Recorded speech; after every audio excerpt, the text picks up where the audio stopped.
We can talk about the switch technology with the data processes and storage that's just exploding in this state. And we could talk about the traditional economy of Nevada with gaming, entertainment, hospitality, mining. All those things we need to play to our strengths, we need to increase, and we need to focus on. But the greatest economic boon, without question, that would come to this state is if we got more of our land back. And we could put more of our land to work at the state level, at the county level, and within the hands of individuals. I was at Pumpkin Hollow mining operation just outside Yerington.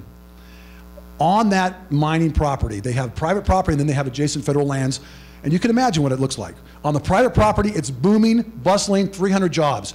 On the federal adjoining land, they've been trying for years and years, and it's still held up in Congress to get federal permitting and land access. If you could, and I'm not talking, you don't have to get all the federal land back, but why is the land just outside Yerington, with the highest unemployment in the country in that county? Why can't that federal land be transferred back, as all the federal land was east of the Rocky Mountains? So much of it was. We're not talking about national monuments and that kind of land. We're talking about land next to our developed areas where we could have mining and industry and business opportunities. But in order to do that, you're going to have to push back against this crazy federal government. So that's one of the reasons that I'm running. That's one of the reasons that I went into the state Senate, was because this is where the last line of defense is.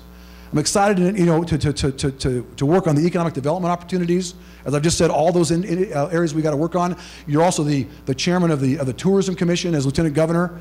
We've got to bring more tourism to the state. We got wonderful people working on that. I've met with commissioners and executive directors all over the state with that tourism commission. We've got a lot of exciting things going on with that, particularly bringing a lot more international tourism here and conventions here. You sit on the board of transportation, and we got a lot of transportation and infrastructure needs.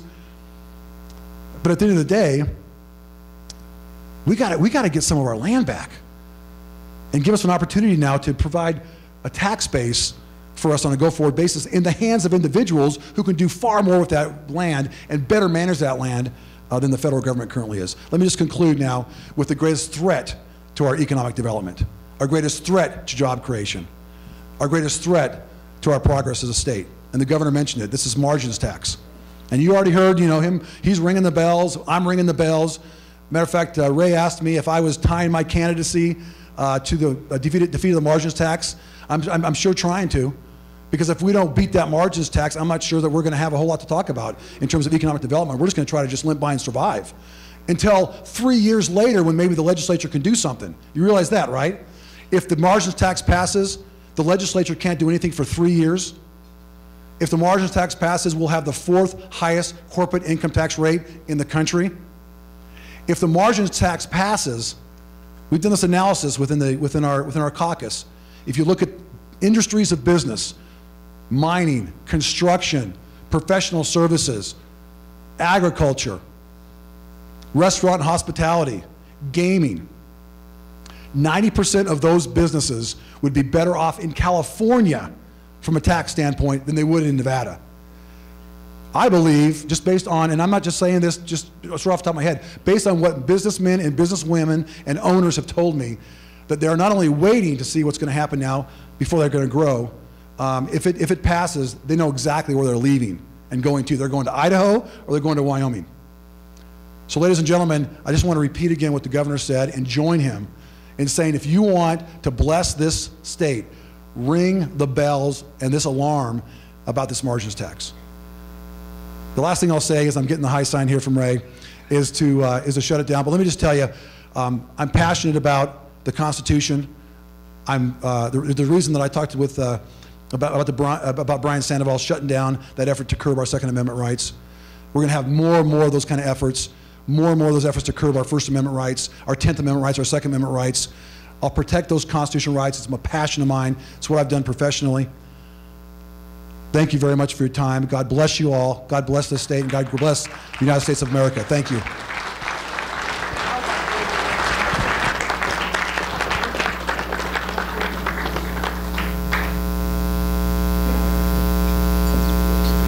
Of you, we are going to have question and answer, But next speaker I'd like to have on is running for Reno mayor. It's Chuck Reno. That's really hard to remember. But after he's finished, which won't be too long, we'll have question and answer. Like I said, I understand some have to leave at 1, but for question and answer, please stay and talk to the candidates. With that, Chuck Reno.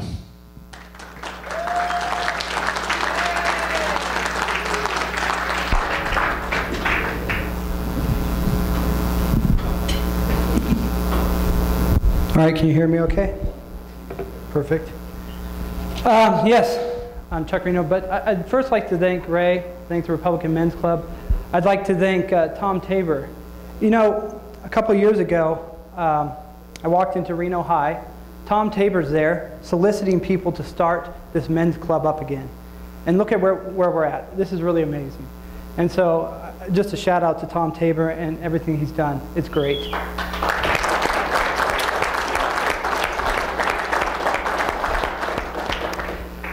I'd like to thank you for being here. I appreciate that. I'm sure Mark appreciates it. And just a little bit about me, some background. I hope all of you have gotten the flyers and you can see what I'm about. But I'm a 5th generation Nevadan. Mark's a 4th. I'm a 5th. My kids are 6, so there you go. I was born here in Reno, St. Mary's, along with my other siblings. I'm one of 11 children. I'm number 4 of 11. And I have 3 myself. So interesting fact, my father really likes genealogy, so we actually all have 3 middle names. And so my kids actually have 3 middle names too, believe it or not. You didn't know there was that many words, right? So it's all good.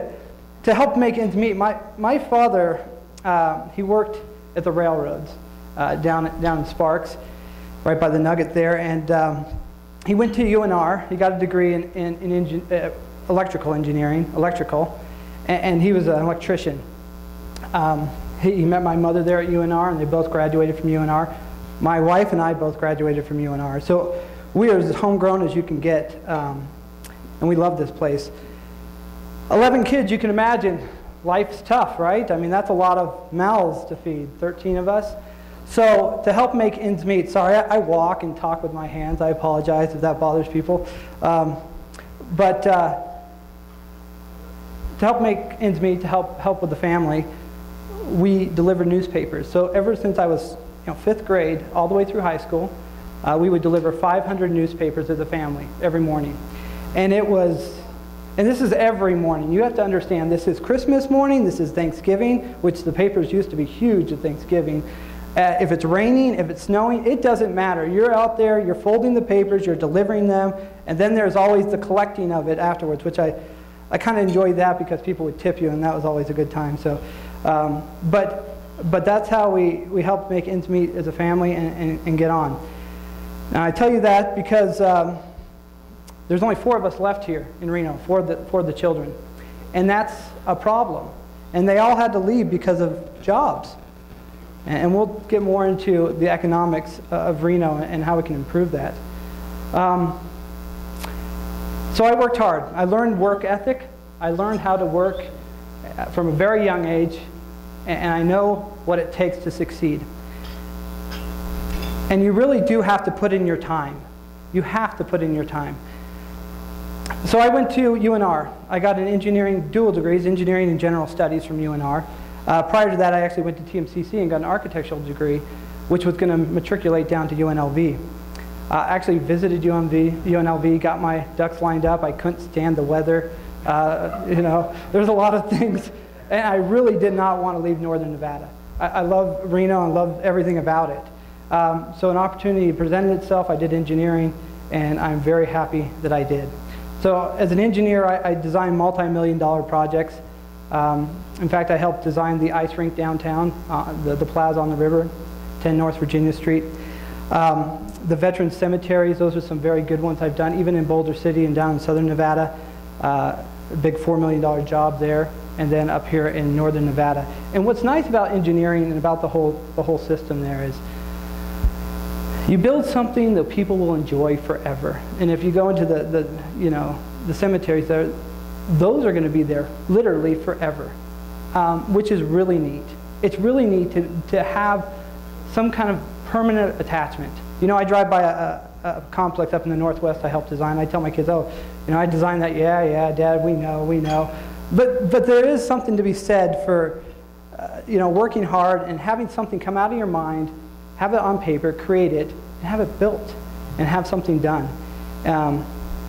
You know, I got involved in the city years ago trying to help out as a volunteer. I was on the neighborhood advisory board for the Northwest area, so I live up in the Northwest Reno. And that's a nice little incubator for how the city government works. You learn etiquette, you learn, you know, Mr. Chairman, so forth. You learn how that all works, and you get to see projects. And I believe, you can talk to my fellow members there, that I did a good job. I was looking out for the well-being of the citizens. I was also on the Historic Resource Commission, and that's an interesting commission. Only a few cities actually have a Historic Resource Commission.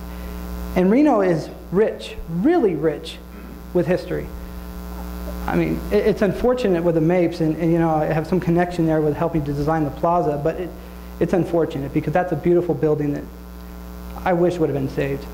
And now we have this going forward, the Virginia Street Bridge here this year. It looks like it'll go out to bid to replace that bridge, which is unfortunate because it's a historic bridge as well.